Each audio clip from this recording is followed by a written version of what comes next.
Alrighty, everyone, welcome back. New episode of Breaking News Bears. I'm the host today, Ivan Davis, still joined with Mario Russo and Mateo Ruiz. Today we are breaking down the AL West, and I can only unfortunately find four teams. I don't know what happened to the fifth team. Probably went away. Hopefully it did. But gentlemen, how are we doing today? Fantastic. I am ready to dissect this AL West. Juicy division. I'm ready to go. All right, for sure. And guess we'll have to start with these schmucks. The Houston Astros, they made a little bit of noise in the offseason. They signed Justin Verlander off of Tommy John surgery, so that could get interesting. $25 million a year. So I view that as a little bit of an overpay, but we'll definitely get into it. The team, although they're cheating bastards, they're still loaded. And the Carlos Correa is obviously a huge piece that's going to need to get filled in for this Houston Astros team. He obviously hasn't signed yet with the team, but he's made it abundantly clear to the Houston Astros that he will no longer be wearing their uniform. I just think some notable guys that at least they still have. Alex Bregman's no joke. They still have Jose Altuve. Michael Brantley exploded. They got some young studs and Kyle Tucker and Yordan Alvarez. The starting rotation needs a little bit of work, but they still got some young guns out of their rotation. What did you guys write down? Would you give that offseason grade? I would give it right now just to see because they haven't been really done much. Yeah, I'll start it off. I gave them a bit of a C plus around that area, just because you kind of lose Carlos Correa. That's a guy that you kind of wanted to bring back.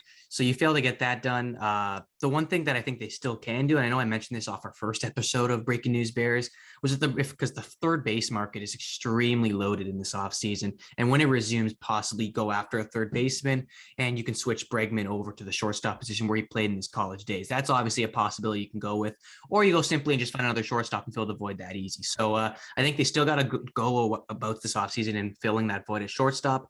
The pitching, I think, is going to be pretty terrific. I'm very glad that they kept Justin Verlander. You know what you're going to get out of him no matter the age, no matter the injury history. He was always a guy with big injury history, so I have no doubts with him and what he's going to bring to the table. And the one thing I want to see from me is Kyle Tucker. I think he's going to be, and I know we're going to probably get to a make or break player. I think he's a consistent piece in this lineup. I think he has to be a consistent piece if this team wants to get the ball moving and go pretty far with their playoff hopes. I don't want him to be a little bit of a one-year wonder. Get a terrific year last season. I need to see him keep it up. And I just see Verlander. That's the big one for me. I just see him putting up big numbers. He's going to be this team Cy Young, I believe, if we're going to go with that road as well. So all good things for the Houston Astros, as much as I hate to say it, obviously, but that old fourth team, the one that we don't really care about, that fifth team, whatever you want to call it. Yeah, I'll dissect them pretty well, and I'll move it over to Mateo as well. Yeah, no, I think a C is pretty fair for them as well. Bringing Verlander back was obviously something that needed to happen. That rotation definitely needed a little bit of help after last season. But you've got a few pieces there, and I think it's a quality enough rotation to be able to repeat the kind of success you had last season. The biggest thing is the shortstop. I know we discussed it. I think in the first episode, I had them signing Trevor Story on that little bit of a funny kind of bridge deal. I don't know if that's really a possibility that they're considering in the front office. Ultimately, we won't know until the end of free agency or maybe ever, depending on how public they are in Houston. Yeah, I think a C is completely fair. They're going to be the best team in this division regardless. So, you gotta fill those holes, but I wouldn't be too worried if you're a Houston fan. Yeah, for sure. And we were just talking about pitching as well. I'm just a little on the edge with Verlander. I know like Tommy John, it's the most serious injury a pitcher could have. Yeah. And then to give him 2 years at $50 million, I know the market was definitely there for him. Definitely view that as a little bit of an overpay, but I don't know. I was just a little uneasy about that, but they do have a young stud. And if we want to get into predictions for the Cy Young, I can't remember if this is the right guy, and I could be wrong, I'm sorry, not Cy Young. I'm getting too confused with Cy Young and Make and Break. I was writing down quick jokes, but I'd say Lance McCullers for Cy Young for this team. He's just been unfrickin' believable in the playoffs. He was unfortunately, he was injured, but in the game that I believe he did play in, he was untouchable against the Chicago White Sox. He's absolutely gross. Who did you guys have as Cy Young? It could possibly very well be unanimous. I've got Framber Valdez, who's a guy that kind of, in this rotation with the bigger names like McCullough and Verlander, he kind of flies under the radar a little bit. He had a great year last year, and he's a younger pitcher on this rotation that honestly, could have a lot of success over the next couple of years. I think, he didn't have a ton of success when the Astros really needed him the most, but, a young guy is going to be able to bounce back to that and be able to, produce really great seasons. So Framber Valdez is my pick for Cy Young. I mean, I don't know if he'll be far and away the best pitcher in the rotation, but I think he'll be up there with those McCullers and Verlander as well for guys that are really going to contribute to the success of this team. Yeah, for sure. Yeah. And I'm trying to remember who was the pitcher. I thought it was Jose Urquidy. I can't pronounce his last name, but that was absolutely dominant in the World Series for the Astros. I believe it was Urquidy. Yeah. I'm trying to remember, he was like a rookie or something. I mean, he has an absolute missile of an arm. Mario, who did you have as the Cy Young? Yeah, so Cy Young, I went with obviously, I always go with the straightforward answers on this podcast. Don't ask why, but no, I went with Verlander. I think the money, the dollars and cents might not make sense, but there's just too much upside that you're going to miss out on if you don't keep him. Again, he is probably one of the best pitchers we've seen this past decade. He can deal when he's even on his off nights. So I think I think we're going to get a lot of production. We're going to see a lot of production out of Justin Verlander. I think he's going to be pushing for leading the team Cy Young, but obviously the names that you guys are mentioning as well obviously play a big role in it as well. They got a pretty solid 3 pitchers that get the job done. I think Justin Verlander might shine a little bit more than the others though. Yeah, and he's under contract until 41, currently 39 years old. So, I hope it ages poorly because I hate the team.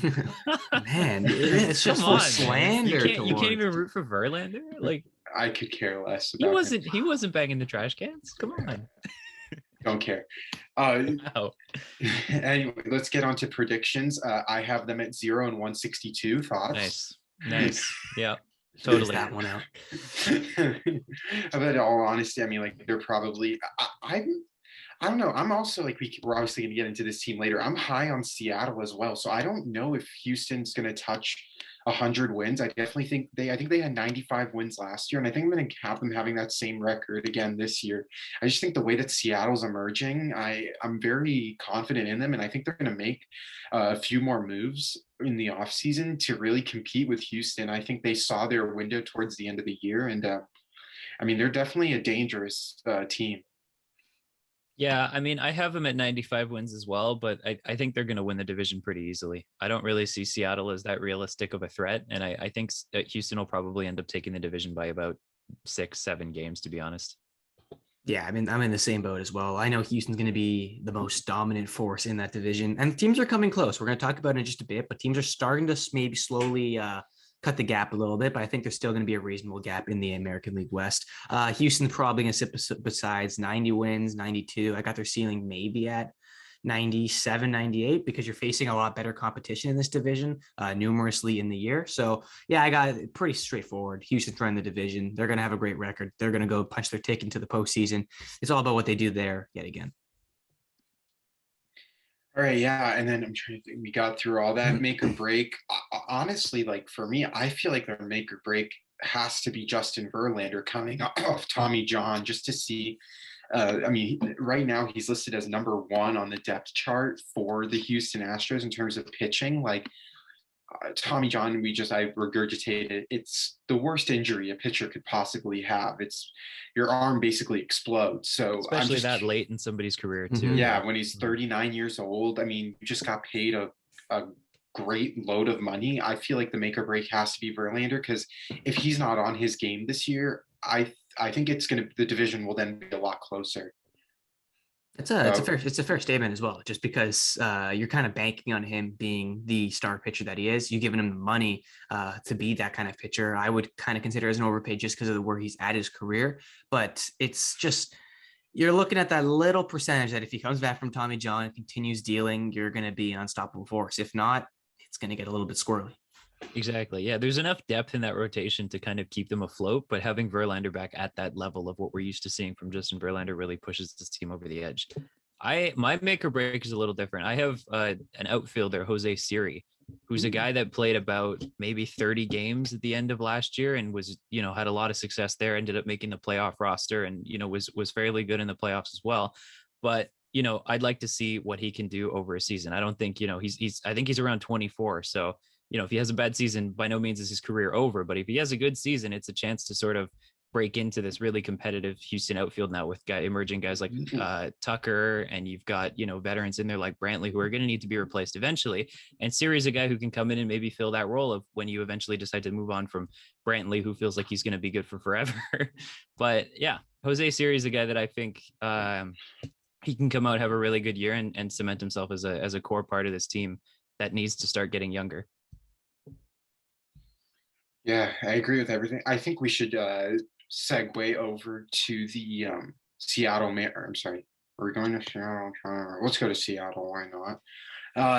I'm sorry, guys. Let's do Seattle Mariners. They obviously acquire Robbie Ray in the offseason. I would give them a B plus just because Robbie Ray was one of the hottest pitchers on the market. I think I really hope he is consistent. I know like consistency could be an issue, and it's also just having now a new different pitching coach again can just be a huge change for Robbie Ray. But I mean, overall, this team is, the Mariners had quietly emerged last year. Unfortunately, that last week of the season was the one that derailed their postseason hopes. I mean, Shohei Ohtani absolutely killed them. But they got Adam Frazier also in the offseason. JP Crawford really emerged. Abraham Toro had his moments. Mitch Haniger quietly hit, I think, like 35 plus home runs. Yeah. I mean, I saw him. I went to a Mariners and Dodgers game, and Mitch Haniger absolutely smoked two home runs off. Yeah.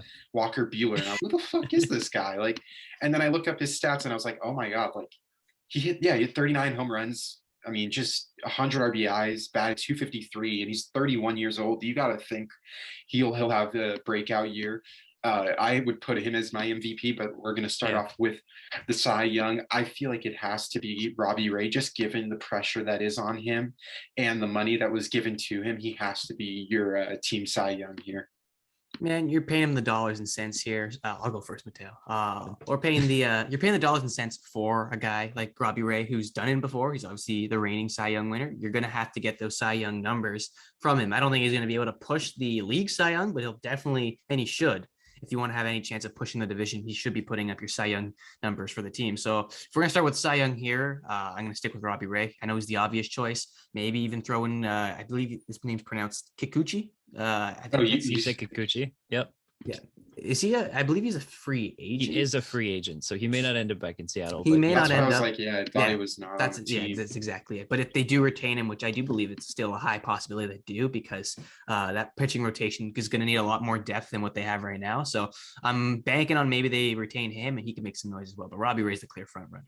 Yeah, at the same time, you don't sign, the reigning Cy Young to go be your number 2 pitcher. Like the expectation in Seattle is for Robbie Ray to come in and be one of the best pitchers in the league. And whether he can do that or not is a matter for a separate debate. But you're expecting Robbie Ray to be the best pitcher in this staff. And, if he's not, then the Mariners are going to have some serious problems next year. So. Yeah, for sure. Oh, I'm sorry. I didn't know if you were going to continue. No. I apologize. I didn't know if you were continuing there. But yeah, for sure. I agree. I hope they bring back Yusei Kikuchi. I mean, he's absolutely dominant as well. I had the privilege, when I went to the Dodgers and Mariners game, I had the privilege of seeing Kikuchi strike out 10 Dodger batters, which was very embarrassing, but we ended up winning, so suck it. But he's great. I mean, you look at all those pitchers, and Kikuchi just honestly reminds me of Shohei Ohtani. Like, if you look at the way that both of them pitch and the way that they're not like saying skill wise, but the way that they pitch and the way that they both nail that splitter that they both have. I believe Kikuchi has that as well in his arsenal. I mean, he's deadly. I think he's a very under the radar number 2 starter. Oh, definitely. Yeah. If the Mariners are able to retain him, but if he does go into free agency, I feel like the market is there for him to get around $15 to $17 million. In terms of record, I don't like. I feel like they can make the playoffs. I don't know. Like I know because I'm just they won 90 games last year. I'm basing it on the fact that they possibly get a guy like Trevor Story or just another big bat into their lineup. I mean, there's still trades that could be made. Uh, that to help bolster maybe the outfield a little bit. I think you got to give the respect to JP Crawford. I think he's definitely earned a starting role in the MLB, but losing Kyle Seager, they definitely need to fill his void. It's going to be hard to do that in the locker room, but on the field can definitely be manageable. But I look at in terms of record, they won 90 games last year. I'll throw it a little bit. I'll say that they get 88, maybe a little bit lower, but definitely still think they're a top team definitely think they're the second best team in the AL West is what I like to say. Yeah, and absolutely they are. I don't think they're going to make the playoffs just because of the people in their, not just division, but in the American League. I think it's going to go down to the AL East teams that are going to gain the playoff spots, those wildcard spots that are very valuable and the hardest ticket to punch in, if you will. So I think they're going to fall short of the playoffs, unfortunately, but then another great season they're going to put up nonetheless. You got them at 88 wins. I got them sitting at around 85 to 88 just because of all the other teams they're going to have to play in the American League. There's other renowned teams in the American League. The one thing that they're going to have to do is become a youth-led team. You're going to have to get production from France, who's a terrific talent. Klenek, Lewis, that's another key piece as well. Those young three, and Lewis had a terrific season last year as well. You're going to have to just keep that heart beating. And I just can't believe, I looked at their roster last night when I was making my notes. It actually just crossed my mind that they got Adam Frazier. What a bat. Went a little under the radar. Yeah, it did. And he's I don't know if you guys ever watched him in Pittsburgh. He was the only great player that came out of Pittsburgh last season. I think he was batting 340 or something like that. Like yeah, it was him and Brian Reynolds. Yeah, he was lifting the Pirates, like that batting average. And I'm a huge sucker for batting average. I think it's one of the more important stats that a lot of people don't look at. The batting average means a lot to me, and it means a lot to him apparently, and he keeps on doing it. So get some leadership out of those guys. And you guys see Mitch Haniger put up another solid season. I think he's more than capable of doing it. He, like you mentioned off the top, Evan, he was hitting slashing like 30 home runs or something of that nature last year. So if you can keep it up, you're getting success from the young guys, and you can maybe find a little bit of leadership in those guys as well, because I know Seager is gone. You have something brewing fairly slowly in Seattle. Yeah, and sorry, Mateo, before you, I was just gonna say Mitch Haniger is turning 32. I think now's the time for him. Like, this is the time for him to really step up as the voice in that locker room. I really hope they bring back Kyle Seager as like a bench coach, or even just someone just to have it. I mean, leadership in the locker room is so huge that even if they can just have him on the bench for the games, I think that could just make uber amounts of difference. I mean, you saw the emotion on guys like JP Crawford when Kyle Seager left the field. I mean, the impact he had on these guys, it speaks volume. Yeah, no, for sure. I mean, just coming back to the record point, I know we were just talking about batting average and stuff, and I'm about to go in the opposite direction here, but I don't know how you guys feel about Bill James and Pythagorean win-loss, but the A's were the Mariners' run differential last year was negative 51. Yeah, not bad. Good. And sorry, I know it's run differential. The Mariners' run differential. Oh, okay, sorry. Negative 51. Yeah, they gave up 50 more runs than they scored. So if you look at how that translates to expected win-loss based on the games they played in the competition they're playing, the Mariners should have finished at 76 wins last season. So I don't really see them as a serious threat to take this division by any means. Maybe they can creep into the playoffs with some of the adds that they have. I mean, they've had a great offseason so far, but I have them at around like 84, 83 wins. I don't really think this team is going to be anything too serious in the grand scheme of things, but in the division, they might be able to make some noise, maybe take second, but I don't see them as serious contenders, barring another great ad like a Chris Bryant or something like that to fill that third base hole. Did they not get no hit like twice in the same month or something like that? I think they did. It was ridiculous. They got no hit 4 times last year. Seattle got no hit 4 times. 4. I think they got throughout the season. I know there were 3 teams that got no. I know Cleveland got no hit twice. Texas got no hit twice. Maybe twice it was. Seattle got no hit twice. I think, weren't there 7 no hitters last year? I don't really remember, but yeah. It still just proves your point. Crazy. They had Yeah. to step up the batting. I think they did with the offseason acquisitions that they got. Definitely, yeah. Batting average was a big role that they had to play in their win-loss differential. They go out and get a guy like Adam Oh, Fraser, who's always going to control you're someone like right. that. Twice. So Yeah. yeah, Mariners were no hit twice. Yeah, but as far as is 90 wins a realistic goal for this team, I don't think Yeah, so. I it think gets maybe a little screwy. the players might think it is, but I think, people in the baseball world are definitely having lower Yeah. expectations for this Mariners team this year. It's crazy that there were like 7 no hitters and 6 of the 7 were 2 from like 2 teams got no hit, or 3 teams got hit. Who was the 7th one? Do we know? So or I don't know, but it just okay, said like yeah. Mariners, Indians, and like someone it else. was Mariners, Cleveland, and Texas were all no hit twice. Yeah. But yeah. Well, now Texas got reloaded. We'll obviously talk about them. They just piss out hundreds. But I wanted to go over team MVP and make or break. We can just do that Sure. all at once. For me personally, not like a knock on him, but I do think JP Crawford is the make or break, just to really determine what he is as a starting shortstop. Last year he did come up big in those games. Unfortunately, he came up big run wise and just like production wise, but the team fell short. But he definitely had some moments towards the end that really sparked a lot of players' eyes. I'm going to give him as the make or break. I definitely think he could be the reason why the Mariners do go possibly make the playoffs. But even if they could just sniff the wild card this year, I think that's enough for them. I mean, the expectations are still very low, just given how loaded the American League is, and their only real chances at a wild card spot. But and in terms of MVP, I'm going to say Mitch Haniger. I mean, that guy can absolutely rake under the radar team MVP.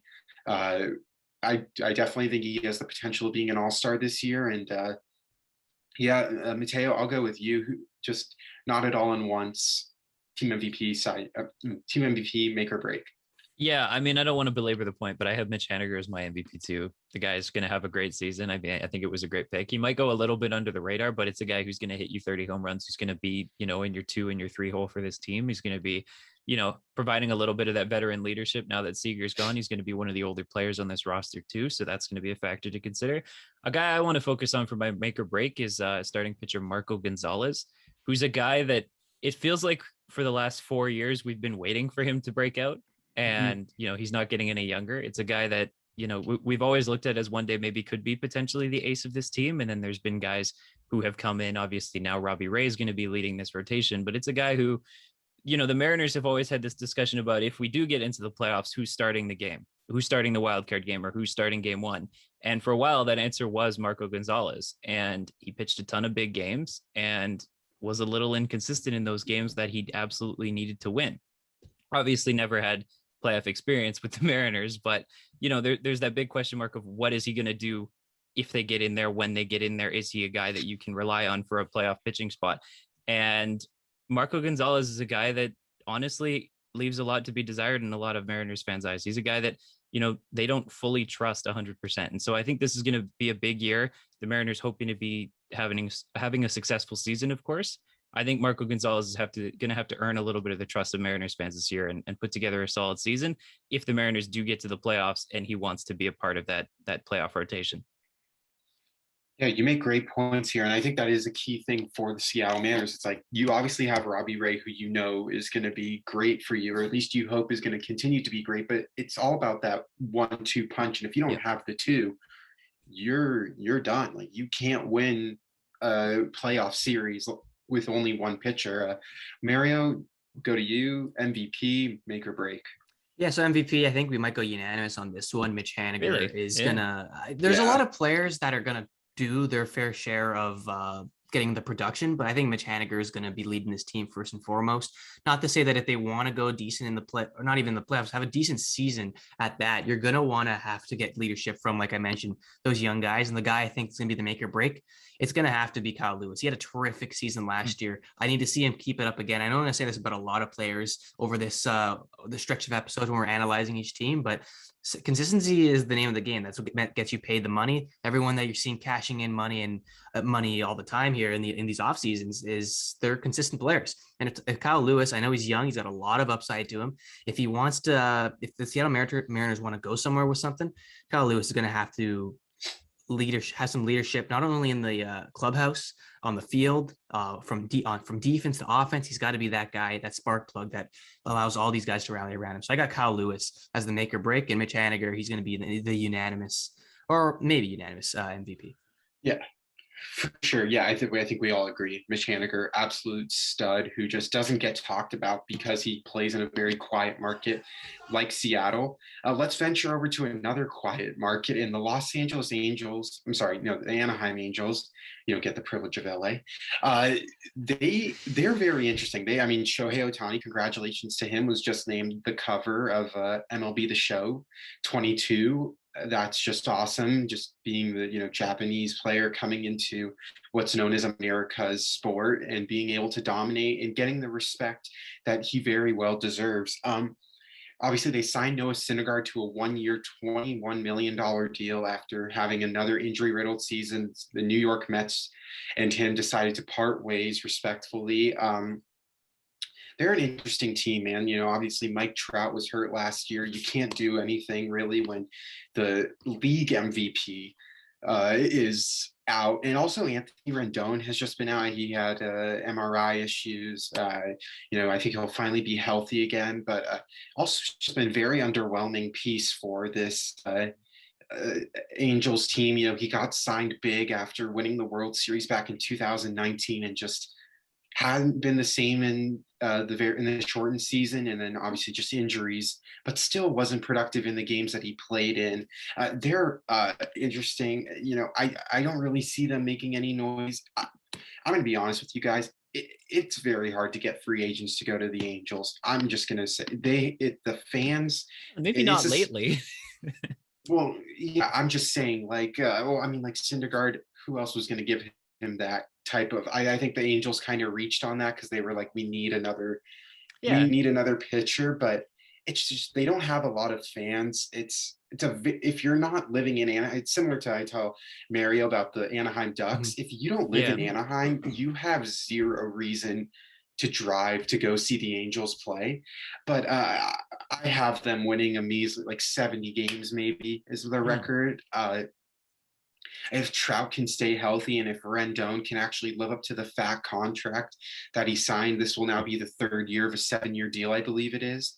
If he could produce well, I could see them getting to 75, maybe 78 as the absolute ceiling. But I feel like even saying that is really generous. But yeah, I'll start with you, Mario. Where do you see the Angels? Well, first of all, I want to take a trip to Anaheim just to see what all this jazz is about, because every time Anaheim gets brought up, whether it's hockey, baseball, or any other sport, Evan's like, yeah, nobody goes to those things. Like, what do they do in Anaheim is my question. Do they just sit at home by the pool, of course, and just watch everything from their TV? Like, I'm a little... Well, look, I'm just... No, you're absolutely right. There's dead in those places. It's a tough drive. Like, it's different. Like, obviously just living there for 18 years, it's tough when you're from like LA and you're like because you're traffic. You're driving an hour to see the Angels, and it's not even like it's not the Angels are any good. Like the Dodgers I'm sorry. Is Anaheim like a suburb of LA or kind of? I don't know the geography, so not really. So I don't. Is it like Hamilton? Is it like Hamilton? I don't know. Do you know Hamilton? Do you know Hamilton? I guess you could say that. Is it like Hamilton? Okay. I guess kind of like it's far, not much there, but it's still like a city. But it's still like a city vibe. Yeah, I would say it's like okay. Hamilton. It's fair. But fair. Yeah, just it's a tough drive. I wouldn't want to play in Hamilton either. I don't play. Yeah, like it's 45 minutes to get to Dodger Stadium from my house, and I'd rather do that than drive an hour to get to Angel Stadium. Let's just say that. Yeah. But no, I'll answer your actual question. I mean, as much as my Anaheim desires want to be solved, I will answer what's up with this Los Angeles Angels team. So I think there's just a lot of holes in respect to their lineup, in respect to their pitching staff, and even their bullpen. It's just nothing that I'm looking at the roster right now. There's nothing crazy that's staring out to me besides Mike Trout being the best player in baseball. We all know baseball is not a game won with one player. It takes a village to bring a championship home, even make a playoff run, because you're not going to go through with, like you mentioned, Evan, one pitcher, one hitter, whoever it is in whatever position it may be. I don't know, man. You're going to need production. That's why it's such a big question mark. Like Mike Trout and Anthony Rendon, they were supposed to lead the team last season. They get injured. They've been getting injured throughout their career numerous times. That's a huge question mark that they just can't ever seem to answer. The pitching, it's never great when you're looking at the Los Angeles Angels pitching depth. They got Shohei Ohtani, who's terrific. Credit to him. He's the cover of MLB The Show 22. I am definitely buying that game just for him, just so I can say I have this guy on the cover. He was a great talent to watch last season. He's going to be for the next couple of years. But you got Noah Syndergaard. You're taking on, you overpaid him, I believe, because he hasn't played baseball in so long, and you don't know what he's going to be like. He's the most probably closest thing to a piece of glass there is in the MLB. Jason Strasburg is up there as well, but no, there's nothing crazy about this team that shows, yeah, they're going to push for 80 wins, 75 wins, 70 wins. I got them maybe finishing third, and I think that's being generous, them third in this division. I got them maybe fourth or fifth. There's nothing yet. They're going to need some pitching. They're going to need some starting pitching that are star players. They're going to have to bring in some guys. And I know how hard it is, like you're mentioning, Evan, to bring in guys here in Anaheim. So not a great thing happening in the place where nobody drives, but we'll just have to wait and see what they do. I don't think they're going to do anything crazy. I don't think we're going to see a lot of noise coming from the Angels. Yeah, I have them at around 80 wins. I mean, they're definitely probably going to finish below 500. I don't really see a lot of success in this team, and a lot of that hinges obviously on the rotation that they have kind of failed to build. I mean, right now you've got Ohtani, you've got a question mark in Syndergaard, who, in defense of the contract, I get why they did it, because they had to make a move for a starting pitcher, and it's a 1-year deal. There's no such thing as a bad 1-year deal, right? If you have the money to spend, you spend it. And if it doesn't work out, you just don't re-sign the guy. So Syndergaard's a guy who I'm fine with spending that kind of money on a deal like the kind of deal he got. It's a trial. If he ends up doing well, you're going to have to pay him more. But if he doesn't work, then you just get to rid of him, right? So that rotation right now is looking like it's Shohei, it's Syndergaard, and then Michael Lorenzen is your 3, who he's not a bad pitcher by any means, but it says he's in the. I thought they were going to use him as a bullpen. They're going to have to use him as a starter. There's no way that they don't have enough starters. No, that's what I'm like confused with. Like I was like, I don't know, because just weird situation. That's the thing. I don't know if you're waiting. We know they took like 30 starting pitchers in the last draft. Maybe they're waiting for them to come up, but they need to fill some holes in this rotation if they want to break 500 for sure. Yeah, and I kind of like when you brought up Michael Lorenzen, I actually have him as my make or break along with Noah Syndergaard. I mean, Lorenzen seems like in Cincinnati was known more for his bat than he was for his arm. I mean, it's so weird that like that's how he was known in Cincinnati. He's just a guy who hit, I think, didn't he hit like 3 home runs in one game or something? Or am I just like pulling stuff out of my? I feel like that happened. I think that I don't know. I remember he hit at least 2 in a game, and it was just like, what the hell? But yeah, you bring up that. That's why I put them as the make or break. These are 2 pitchers it was 3 home runs in a week. In a week, okay. Yeah, I remember it was like something. I mean, which is still ridiculous for a pitcher, but yeah. But then Shohei Ohtani's like, hold my beer. But no, I think they're definitely the 2 make or break guys, because we've seen that as much as hitting helps, it's pitching. And I remember I'd always tell my dad, like, when the Angels signed Anthony Rendon, I thought it was the stupidest contract that they could have ever done, because I thought their offense was fine. I mean, this was before let me look at I forgot to write his name down, but let me look at the depth chart real quick. Jared Walsh, that's who it was. This was before Jared Walsh had this all-star year, but I just didn't think them signing Anthony Rendon made sense. I thought if you were going to use the money like of that magnitude, get it for a starting pitcher, because at that point, it's like the Angels could score 11 runs, but still lose 13-11 because their pitching was just not able to hold up their end of the bargain. So I think if Syndergaard and Lorenzen can really revitalize their career and kind of just rebrand themselves, I think the Angels can do really well. Definitely not playoffs, but I think you can then re-sign Lorenzen and Syndergaard, who are still fairly young, and kind of build them out over your 5-year plan and see what you can do with them. We went over that, so I guess we can just hop into make or break, and then we could go back up top to Cy Young and MVP, but I kind of just started there. Mateo, I'll go to you. Do you view Lorenzen as a make or break candidate? I actually had 2 guys on my list. Michael Lorenzen was one of them. I mean, we haven't really seen him over the course of a full season in a starting pitching role for, I think, about 4 years now. I think his first year in Cincinnati, he did it, and then they moved him to the pen. But Michael Lorenzen is a guy who, at times I joke that this LA team kind of wishes they were a National League team, because they have probably 3 of the best hitting pitchers on their roster. Yeah. So, I mean, it's a little unfortunate that they won't get to hit guys like Syndergaard and Lorenzen, but Michael Lorenzen is a guy who you're going to need to step up and fill that hole in the rotation because the rest are going to come from the minor leagues. I don't really see this Angels team making a lot of deals. Yeah. But another guy that we spoke about him a bit was Anthony Rendon. And, he's been coming off injuries. He's been struggling to stay healthy. The shortened season wasn't his best year. But I think Angels fans are a little bit more concerned about this because of, they've got a history of shelling out a lot of money to a guy who gets injured coming off a World Series and doesn't end up having a great end to his career. Obviously, Albert Pujols being that player, a fantastic player, but, age caught up to him, injuries caught up to him. And, you hope that the same isn't true with Anthony Rendon, but, baseball is a game where one injury can set your whole career in a tailspin. And Anthony Rendon's probably going to have to, not that he has to prove a little bit because the guy definitely could have won MVP in 2019, but he's going to have to, live up to that contract a little bit and play like the player that he was when the Angels signed him. So yeah, I think Rendon's a safe pick for make or break, but I'd like to see Michael Lorenzen have a real breakout year as a starting pitcher. Yeah, and I am rooting for Lorenzen because I think it looks like he puts in the work and he seems like a great guy. I just hope it works out. And then just context for the viewers, Anthony Rendon has a total salary of $36.5 million. And I think he's hit a total of 15 home runs in about 103 games, obviously over the course of 2 seasons. And I do give him the 2020 season as as not a panic year, just because when you're switching divisions, it's so hard for a hitter to adapt to. Plus, the sample size was so small. We saw crazy stats from players that were putting up good numbers, and we saw great players. Yeah.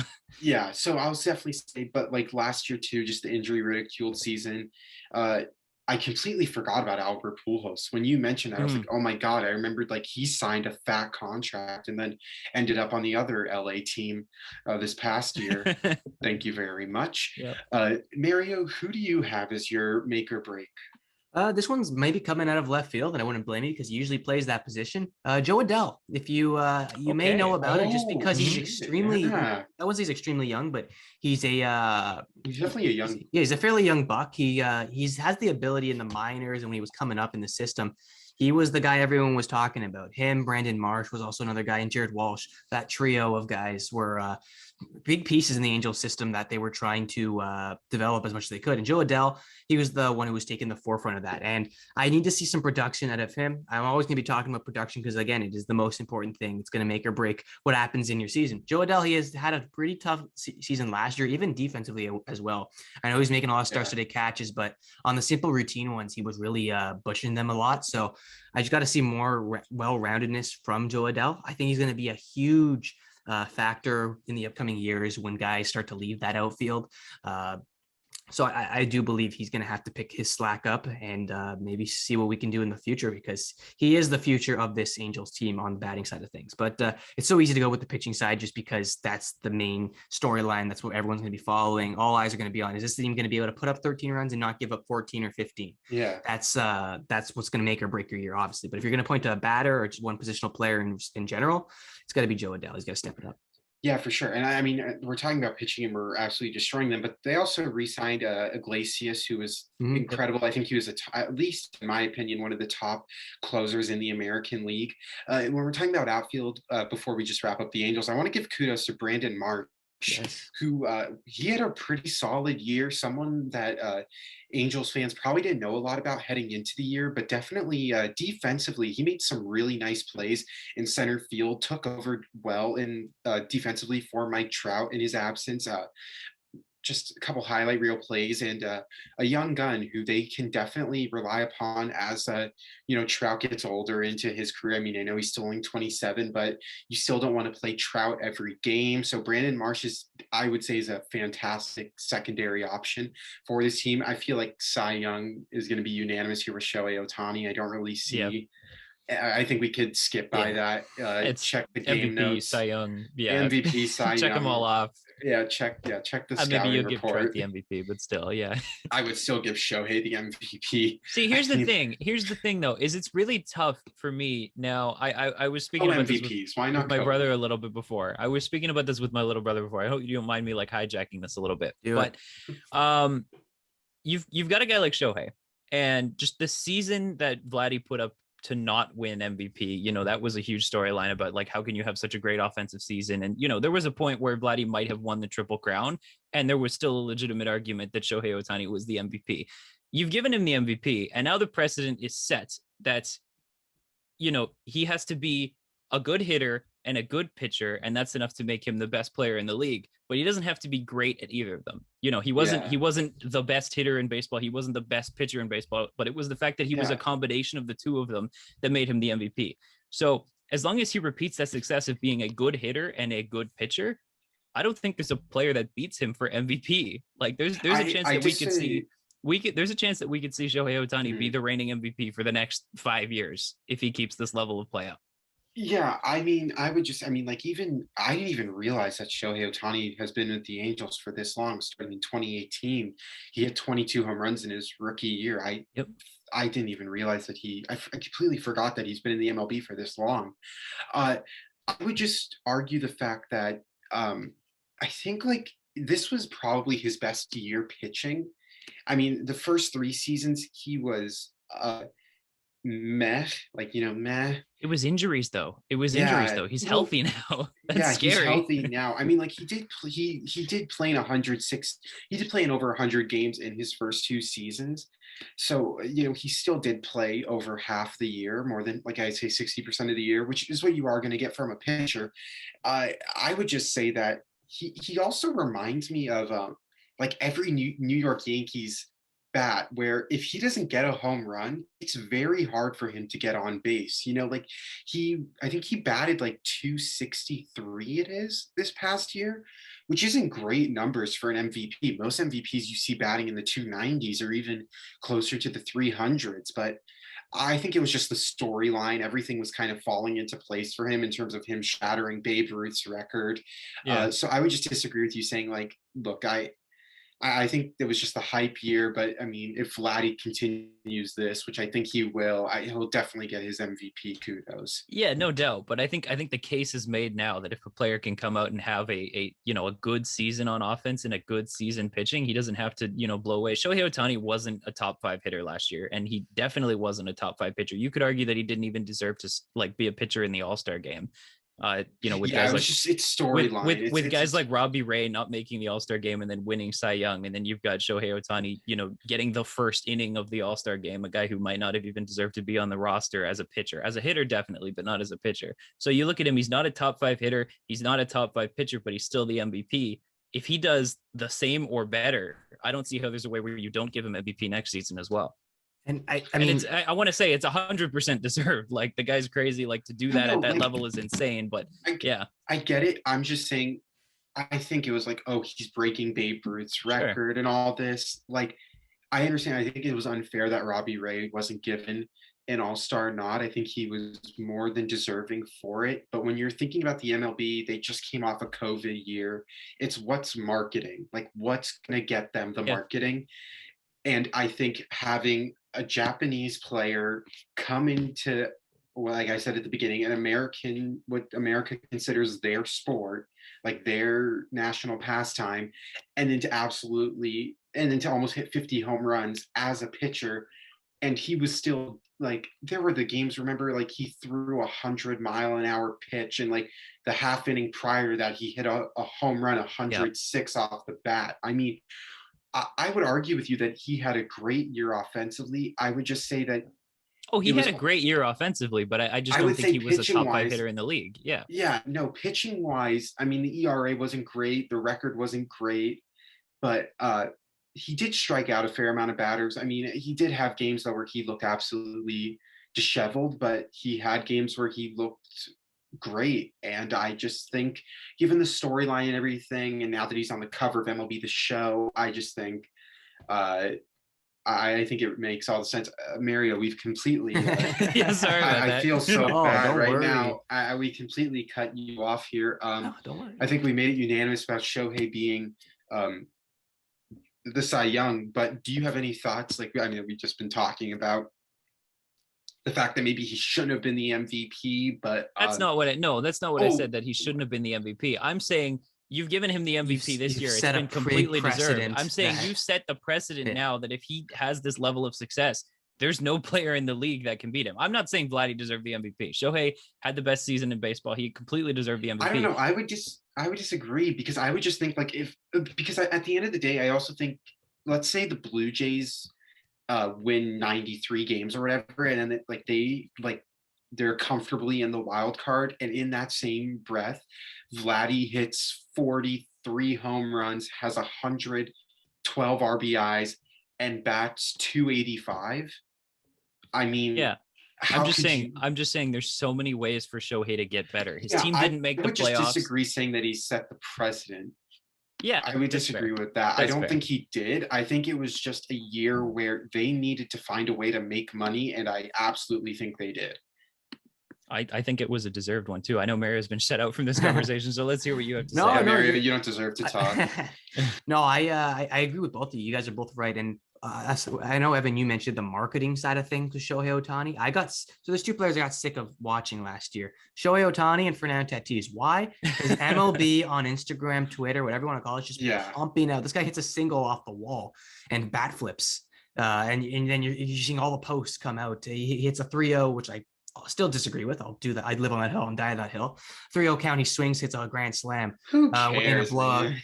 It's just my personal thing. You're against it? Oh wow, okay. You're Okay. against it, That's dude. that's I a full. love it. That's a conversation. Batting for a average full, and don't swing on 3-0 counts. Got it. Old Mario's a school. traditionalist here. Yeah. I'm a if I was traditionalist. if I was Tatis in that situation, I'm flexing to the Rangers dugout as soon as I know that ball is out of there. No, and I understand what everyone's saying. I just have, obviously, it's a whole new conversation. Yeah, we have a we full could- podcast yeah, on this that. is But, a separate We thing. could have a podcast about like sportsmanship. Yeah, I exactly. could definitely go into that. But going back to Shohei, no, I just got a little sick of not what he was doing, but how much he was getting pumped from the media. So obviously they were trying to sell that storyline, and the being on the cover of the MLB The Show now, continuing that storyline into this year. So I think he was also deserved, just because the V is the MVP measures value, Yeah. and you're not getting any more value than a dude who hits Exactly. bombs and whips baseballs for a living, and does it all very successfully. So, and I absolutely, Mateo, you are absolutely right. It's setting a precedent, which I strongly dislike. Not to say that Shohei's going to win the MVP every year, because MLB's not going to make it that boring and say, oh, Shohei's going to win it this year. It's going to be a different guy, I think, every other year. But no, it is definitely a precedent that not many players obviously are able to live up to, because they can't throw a baseball 95 miles an hour, 98 miles an hour. No matter what he does, he's got a legitimate argument for the next 10 years that he could be the MVP if he has similar success, right? Exactly. So I disagree with you guys. I really, because I mean you guys follow baseball more than me, but I do consider it to be like my second most followed sport. I just think also from a media standpoint and from a league standpoint, you can't have Shohei Ohtani constantly, because you can't have it, because then it's not going to allow the game to grow globally. Exactly. I mean, it is growing globally. It's growing in Japan. It is going. Well, yes, now because of crazy. Shohei. But I'm saying if it can, I agree with you. I'm saying if it continues, how much more interest are other countries going to have if Shohei Ohtani is like, I don't think he'll win MVP next year, even if he goes for 40 home runs and 100 RBIs. I just don't see it, because at the same time, then you really got to start looking at other guys and looking at a guy possibly like Vladimir Guerrero Jr.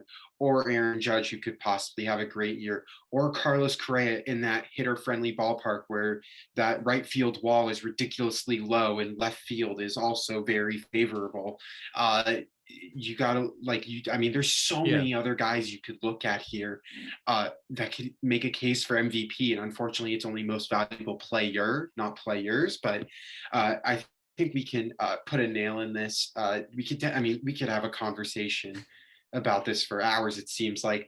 But I do want to go on to another interesting team who started off, I believe they started off pretty well and then kind of died down, is the Oakland Athletics, who have a lot of trade bait. It seems like they've made it very clear to the MLB that they're willing to part ways with guys like Matt Chapman, Matt Olson, Sean Manaea could be a potential piece.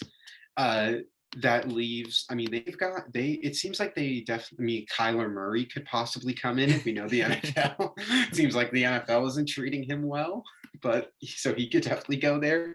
I was also looking at, Frankie Montas is also a pitcher. I mean, like, it seems like they've kind of said that their whole starting rotation is up for grabs.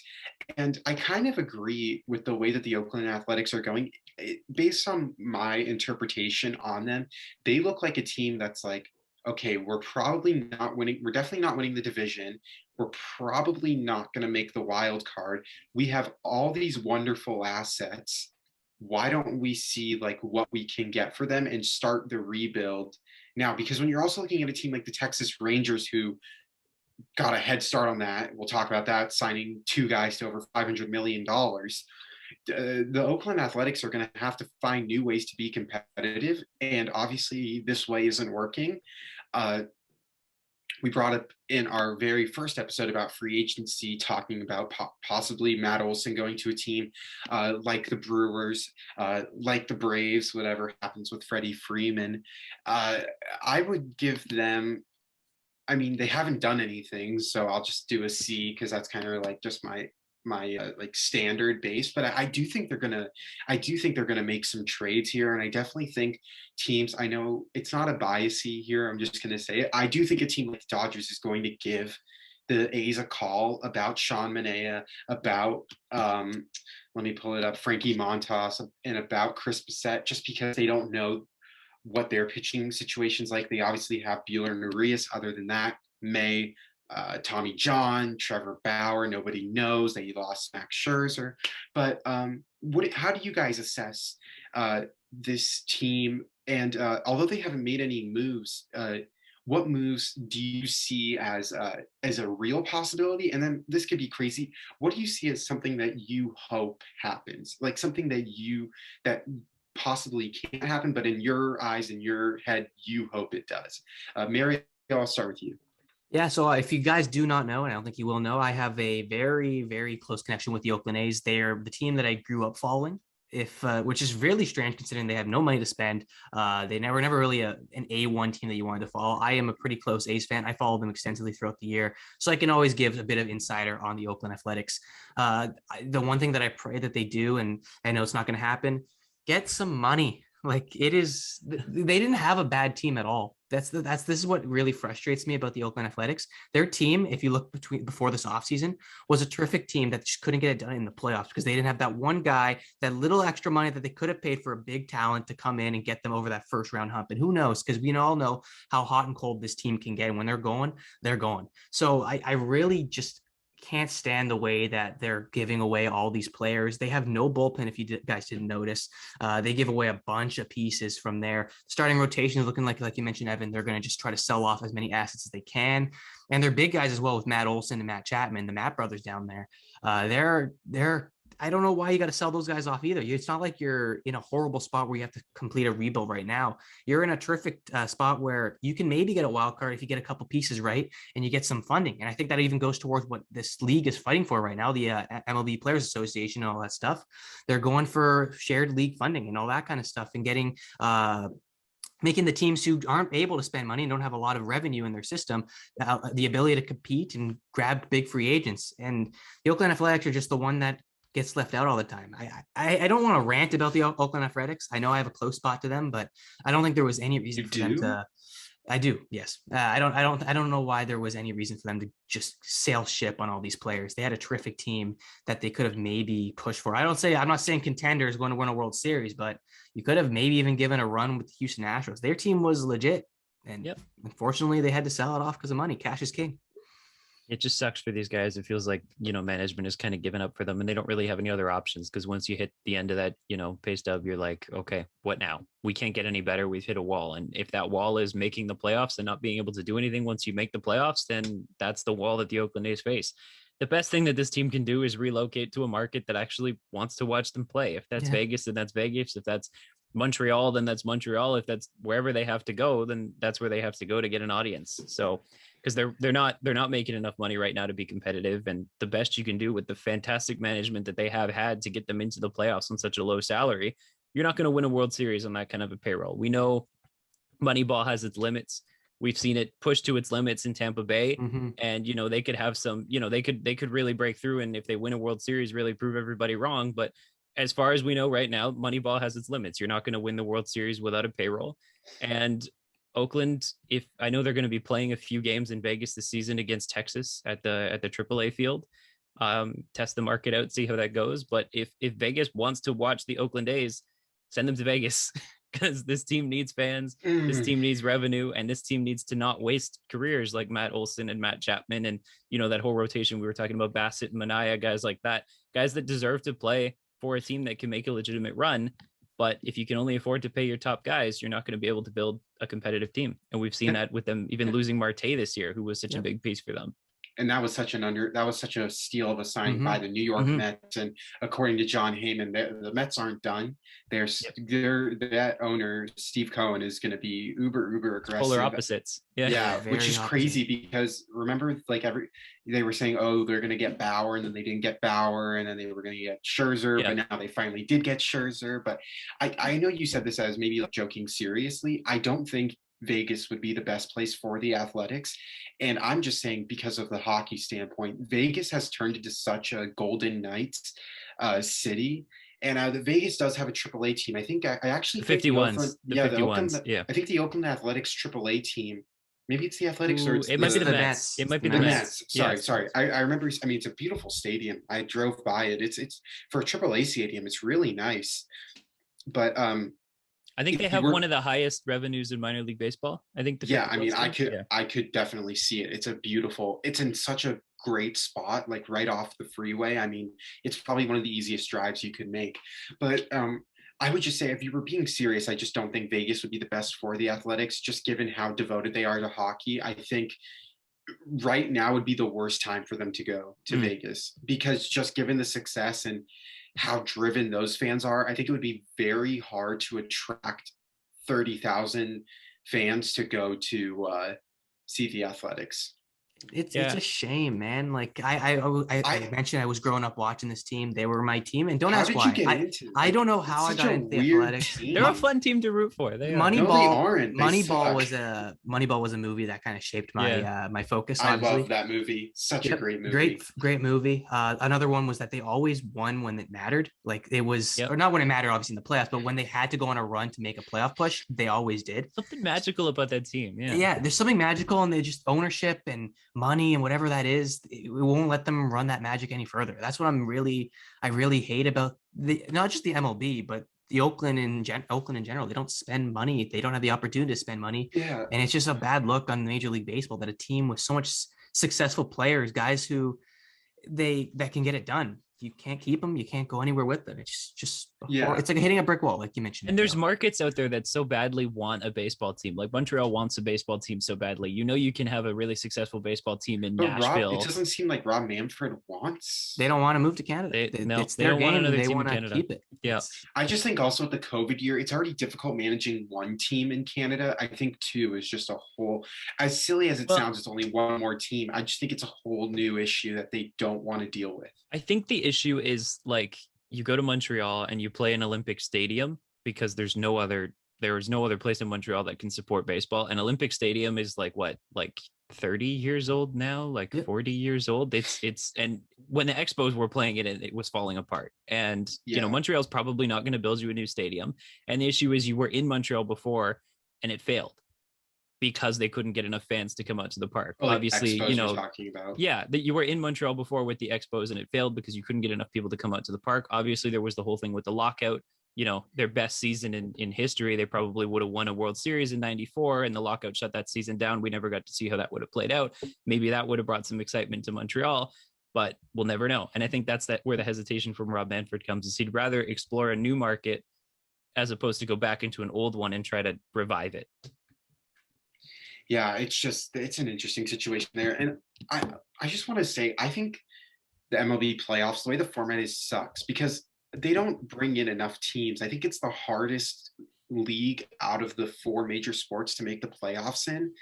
I think if, let's say that the MLB added like another wild card team and made it so like the second place wild card team plays the third place, and then the winner of that plays the first place wild card team, and then that's how you figure out who plays the best team or like the best team in the division or whatever. Like they got to figure out a new format because a team like the Oakland Athletics wouldn't be selling all of these players then, because then it would be easier for them to attract like, oh, we're a playoff team, like stick around. But the fact that only two teams make it, and you're already saying like, there's no way we're better than the Blue Jays. There's no way we're better than the Yankees.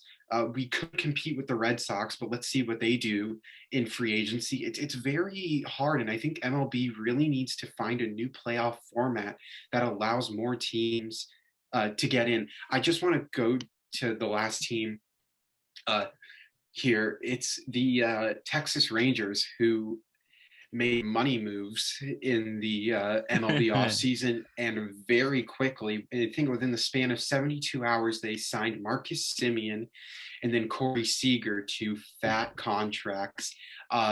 Both are basically with the Rangers for the rest of their career. Their contracts are both up at the age of 37. I really don't see them going anywhere else, and probably they don't even want to when they get paid all of that money, and how much extra they're going to keep by being in Texas. No state tax, of course. The team's interesting though. Although they have not arguably, they have the best middle infield in the MLB. They probably have one of the worst pitching rotations right now in the MLB, and it's just a really weird situation. I mean, obviously, no salary cap in baseball, but there is the luxury tax, and the luxury tax does cost you picks. I think it's when you go over it for 1 year, I think you lose like your second round pick or something. Maybe I think you lose like your first round pick. I'm not familiar with the rules. I don't really know. You would know as a Dodgers fan. Yeah, I was gonna say like as a Dodgers fan, we're constantly losing our picks. But or I think this was actually the first year we were above the luxury tax when we signed Bauer. That was the first year. Really? We went. I feel like the Dodgers have been above it a few times. Really? Yeah. I thought they said that like because Andrew Friedman like doesn't sign guys to like. Before Mookie Betts, he hadn't signed. Like our biggest contract signing was AJ Pollock at 5 years, 55 million. Wasn't Kershaw getting paid? No, I was saying free agent wise. Oh, free agent signing. Yeah, no, but I'm saying the existing contracts, and you guys, the He Dodgers was at like never 3 really. years, 90 million. The Dodgers never really let players hit free agency either. They would always like re-sign them before they got there, right? So yeah, that kind of adds up. I would have expected the Dodgers to be in the luxury. Maybe they aren't. While, I'm just like I'm hoping that they aren't. But Wishful thinking. Yeah, wishful thinking. Yeah, but no, like nonetheless, the Texas Rangers are. I mean, they signed John Gray, but I don't even think John Gray's a viable number 2 option. I think his ceiling is a number 2, but just based on their depth chart, he's their number 1. So they definitely are going over the luxury tax. I mean, I don't know. I don't have off the top of my head what pitchers are still available. I know Clayton Kershaw was a name, but then there's also reports that teams aren't really for it just with the injuries. Like, last year, I mean, unfortunately, he possibly ended his Dodgers career on an injury to his arm again. It seems like the arm's just getting stiff and tired, and doesn't seem like the Rangers who want to compete would really want to sign him, even though he is from Texas and all of that. But Mario, I'll let you discuss. What do you think of the Rangers offseason? I'm going to pull up what starting pitchers are still available, and then maybe we can also just dissect those as well. Yeah, the offseason, it's not really hard to give them a gold star. It's an A+ for them just because they brought in the biggest 3 agents. Everything's bigger and better in Texas. People are not very patient down in Texas. They always want to win. Look at their football programs in college. They're all just high decked out with 5-star recruits and all that because everyone just wants to see sports do well. And Texas is the big place in the United States that allows that to happen. So they obviously want to speed up the process. I think they sped it up a couple of years just because it's not going to happen this year, maybe next year, but in 2, 3, 4 years, this team is going to have a lethal lineup. And if they put the pieces together with the starting rotation, which we're about to dissect, they can be a contending team in the upcoming years. And no, they got the best middle infield in baseball. They did what they had to do in the offseason in bringing in star players. I just need to see a lot more pitching because John Gray leading the pitching is not a good sign by any means of the imagination. And pitching has been a roller coaster for them. If you guys remember, Corey Kluber pitched 1 inning. That was supposed to be a decent signing for them, someone who's going to bring some energy to that starting rotation. Pitches 1 inning, gets hurt, and there goes his season. There goes the money that he was getting paid. And you fail on that one as well. So a lot of failures in recent years with the Texas Rangers pitching system. So if they can improve on that in the upcoming years, maybe even this offseason, if they want to go straight forward, this team can make some noise in a couple of years. This year, I don't think they're even close. There's not a lot of signs that point me to the direction like, yeah, this team's it. Great offseason is going to translate to a great season. That's not how I'm thinking right now with the Rangers. Yeah, no surprise here either. I haven't met. I'm sorry, I haven't met an A. No. It's your turn. You're good. But yeah, the Rangers are doing something really interesting. They're almost building in reverse, right? Mhm. You know, you usually go through the draft, you get the young guys to come up, maybe you make a few trades, and then you go after the big fish. They've started with the big fish, and they've landed two of arguably the best middle infielders in baseball, definitely the best pair in baseball. But they're still not going to break 70 wins this year. They're not going to break 70 wins, regardless of what you surround them with, because you physically can't surround them with enough talent to make them competitive this year. So it's going to be about 3, maybe 4 years before the rest of it starts to kick in. When the young guys start to come up, they've got a lot of young talent in pitching, some of it in the majors, some of it in the minors. It's going to take a while for them to develop. And then it's going to be a question of what can you get in trades? How well are you drafting? And how fast are these players going to develop? Because, you've got a window now and you've got to take advantage of that window. So yeah, Evan, I don't know if you wanted to go through the rotation or pitchers that were available now. Yeah. I'm trying to remember, who did they draft from Vanderbilt? Crap, what's his name? Leiter. Jack Leiter, right? Yeah. I mean, I hope that guy's turns out to be. He's gonna be killer. He's good. And then I can't believe what's his name? Kumar Rocker. I can't believe all the stuff that happened. Oh yeah. With him, that's just what happened. I know the Mets drafted him, and then the Mets took him at 11. The Mets took him at 11, and then there was a problem with the physical, and the Mets tried to lowball him with the offer. Oh, and he backed out. And he said, "No, I'm going back to school." Wow, so yeah, man. Which I love that, because here's the thing, for people that don't know, the MLB signing bonus, obviously it shrinks as the picks, as you continue to go down in the picks, and I mean, who knows if that's the only contract you'll ever get. Like, the MLB is the hardest, I would say, without a doubt, the hardest league to get to the top, just given all the leagues you have to go through. High A, and then, or like A, and then there's high A, and then there's double A, then there's triple A, and then hopefully you can stick it out in the majors and get a fat contract. So if Kumar Rock, I mean, he's fantastic, and who knows, maybe he goes number 1 next year, and then even gets more money, but I think that's really great just to bet on himself, because a team is going to draft him. And unfortunately, the Mets lost out on what possibly could be, I mean, maybe I don't know how to, maybe a lower version of Jacob deGrom, but I mean, I thought he definitely had the velocity. I'm watching his highlights from Vanderbilt. I mean, the velocity that he has on his pitches, definitely, I was just thinking Mets pitching wise. That's why I wasn't. But no, to go over the free agent pitchers, I was thinking of 2023, possibly even 2024. I mean, there's Trevor Bauer. That's an option. Marcus Stroman could possibly be an option. I mean, it's Eduardo Rodriguez could be an option from Detroit. He has a player option, so he could opt out of that and then go to the Rangers, which could definitely be interesting. That would be a nice number 1 to have. Sonny Gray, Blake Snell, Luis Severino, James Paxton, Jake Odorizzi. A lot of these guys are a little bit old. Taijuan Walker would be a nice one, although I think the Mets would probably like to lock him up before he touches free agency, given how he's succeeding right now. There's also guys like Jack Flaherty, who's going to be young. Oh my God, Shohei Ohtani is going to be a free agent in 2024. Yeah, I just don't necessarily know if the direction that this Texas team is going to go in is through free agents. I mean, there's only so many guys. It's going to have to be trades. There's only so many guys you can add before the payroll starts to get crazy and you start paying the luxury tax to have guys like Taijuan Walker on your roster. Like, they're going to make you a better team, but the sustainable way to do it is young players in arbitration who are controllable, and you bring them up like that. And that's really the only way. We've talked about them building in reverse. I think the free agency frenzy with the Texas Rangers is more or less finished. I think a lot of it's going to come from trades. It's going to come from getting value from young players, and it's going to come from player development, from drafting well.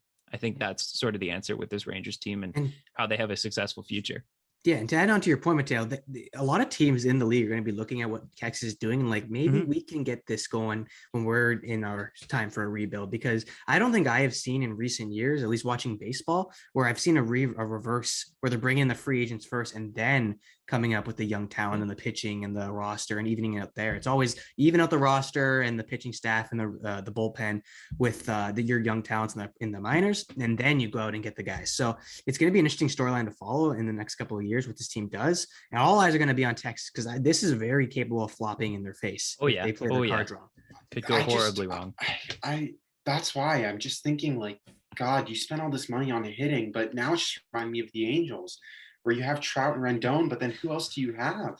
This team is so much worse off than the Angels right now. They're No, in I'm a saying, much worse no. position. I'm definitely no. I mean, as crazy as it sounds, I'd rather be the Angels than be the Rangers, right? Yeah. Which is just like, who would have thunk you would have said that? Like, it's really, they're in a tough situation. I thought like if you're the Rangers, you either get one or the other, not both. Although both are intriguing, I just don't think it's gonna. But I mean, you can't go wrong with having Simeon and Corey Seager in that lineup. Holy shit! What am I saying? I mean, you're going to get value for them. They're worth that much money. It's just a question of, are you going to be able to win with them on the roster? Like, is their window aligning with your window in the next 3 or so years? How fast can you develop the pieces around them? Yeah, that's what I'm thinking. It's just like I don't know. It's so weird because you got to think at least 3 years of their contracts are getting burnt off. Yep. Yeah, but I mean, at the same time, this rebuild might be, to have a window of like 1 or 2 years of, Semien and Seager are getting a little older, and we're 5 years into their contract, and now Texas is ready to compete, and you've got 2 years to win a World Series and see if this was all worth it. That's right? not enough time. That could be what this is leading up to, though. That it could end up being a short window, but the truth is, this isn't something we've seen before. This is a completely new strategy of rebuilding, and we won't be able to judge how well it worked or not until 7 years from now.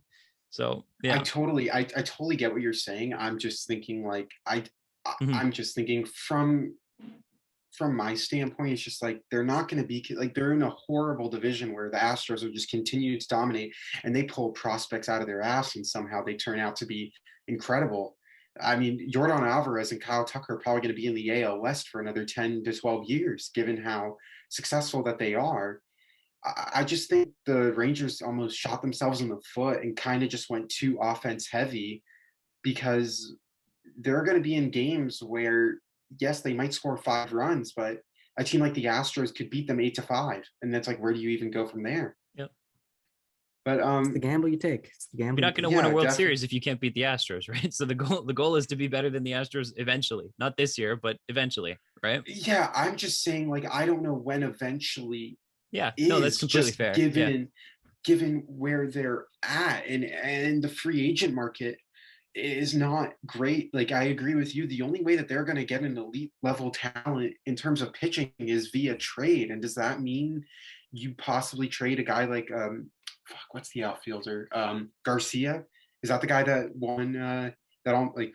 That's Adolis Garcia. Adolis Garcia. Like, do you put him in a blockbuster deal and try to get a pitcher? Like, what do you do? Like, I don't know. And then you're giving up the young, because Garcia is a young guy as well. So now you're just exactly right. So it's young talent or immediate success. It's just like, given, like, they're just in such a weird mindset, because you're obviously not. Oh shit, my bad, boys. You're obviously not going to trade that Jack Leiter guy, because he's going to be hopefully be your ace. You have John Gray as a number 2, which I think is his ceiling. They're in such a weird situation. I don't know the rest of their prospect pool. Mateo, you might know it obviously probably a lot better than I do. But what's their situation? I think they're in the. Yeah, I think they're in the middle of being competitive or not. Like, the biggest thing and I think your reaction is very, sort of what we're seeing from a lot of Rangers fans right now is because of all these signings, they're expecting immediate success. And I think the biggest thing that the fans have to realize, and that the front office is to keep in mind, is that, like I said before, you're building in reverse, and the key to this is patience. So whether the thing is, a draft pick really doesn't mean a lot in baseball. Whether you're picking 5th or whether you're picking 7th, we've had this discussion before. Yes. It's not the biggest deal. The Rangers aren't going to be a good team. They're still going to get a good pick. They're still going to have a good pick for however many rounds they're going to be in the draft, 40, whatever. So they're going to get high profile players in the draft. They're going to be able to draft high schoolers. They're going to be able to draft college players depending on what kind of timeline they want to align to. If they want college level pitchers, those guys will be ready in about 2 or 3 years. A pitching staff isn't really hard to build through the draft if you draft well and you develop well and you avoid major injuries. The issues in the offense, that's a little bit tougher to repair because a lot of good hitters come out of high school. They take a little longer to develop. So by locking up Semien and Seager, you set yourself up so that when these young pitchers come up in the next 2, 3, maybe even 4 years, you've got an offensive core around them so that maybe these two plus a few other pieces like Adolis, plus a Nick Solak, plus a few other guys that are coming up can drive this rotation headed by younger guys into a playoff spot. So I think low expectations for the Rangers this year. And I think fans and management all have to have patience with this team because it's going to be 4 years before they start to break into that wild card conversation, before they start to be successful. And you hope that by the end of the contract, maybe you'll have some playoff success to show for it. That's all I can say, I think. Yeah. We can wrap this up because we spent a little extra time on this. I was just saying, like, you sign these guys to 7-year deals. Yeah. Your window, like, it's hard to win a World Series. I think they're in a really bad predicament, but I do agree with you that yes, it is harder to find offense power than it is to find pitchers. It definitely. And the thing is, whether you sign these two guys or not, you're still going to be bad last year, or you're still going to be bad this year, right? So whether you have Semien on the roster, you have Seager on the roster, you're still going to be bad. No, right? I agree with you. I'm just saying, like, they need to discuss. Maybe it is at the trade deadline this year. Are we putting the green light, or are we like at yellow? You know what I mean? Like, are we going to be uber aggressive? Because here's my thing. Marcus Semien, like we said, they're both under contract till 37. Mm-hmm. I think 1 or 2 of those years is going to be a quote unquote dead year. Sure. But not for the team standpoint, from the player's standpoint. Like, I don't think Marcus Semien is going to be, I think he'll probably hit maybe 20 home runs, age 36 and 37, but that's not going to be enough to carry an offense. And Corey Seager, I mean, he's only 27 now, so I can't really predict what he's going to be like in 10 years from now. But you got to think by the time he reaches 36 or 37, the agility isn't going to be the same, especially from a shortstop where you need to be quick on your feet. Like, you got to think that this is really a 5-year deal and an 8-year deal. And you got to. Yeah. No, sorry. You go ahead, finish. I'm saying you got to ride it. Like, like they got to think now, like, are some of these prospects that we're holding on to, are they going to help us win a World Series within the next 5 years, or at least make some noise in the playoffs? And if your gut's saying no, then you got to trade them to another team that believes in them. That's exactly where I was going with this, is the thing that if in 3 years and 4 years, you realize, okay, this isn't working, right? This isn't going well. This isn't going according to plan. Then there'd be a ton of teams willing to take on Marcus Semien, willing to take on Corey Seager. No, I don't say trade them. I say if you're I'm saying if you're willing to eat some of their salary, and the rebuild doesn't go according to plan, you can flip them for young assets and rebuild the traditional way, right? So there's a lot of options still for this Rangers team. I know they've spent a lot of money, but by no means, I don't think they're locked in. I don't think they have to win now. I think there's a little bit of time. You can give them a little bit of a leeway. I think 2 years are definitely a write-off right now. So I think you just kind of have to ride it out if you're a Rangers fan and hope for the best. All right.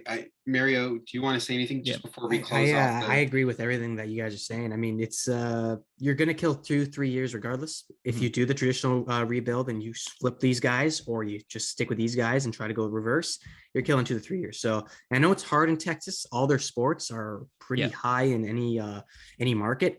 You're going to have to be patient. And I think that's going to be the biggest struggle of them all, keeping the fan base in control. Because Texas fans, as we all know from Jay's standpoint, when we've been facing them so many times in the playoffs, they're crazy human beings, and they want to see their baseball team do well. They want to see their sports do well. And they're just going to have to wait a little bit because they are not ready yet by any means. All right. Yeah, I think we all come to that consensus agreement. I think time just to wrap it up now. A great episode. I believe next week it's Mario who has the reins of the NL East. Mateo, I think it's me. I think we're doing NL East. Yeah. NL East. Okay.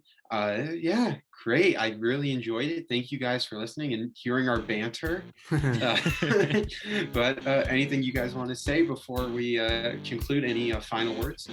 Don't drive to Anaheim. Don't drive to Anaheim. Well said. All right, guys. All right. Thank you. See ya. Thanks for watching.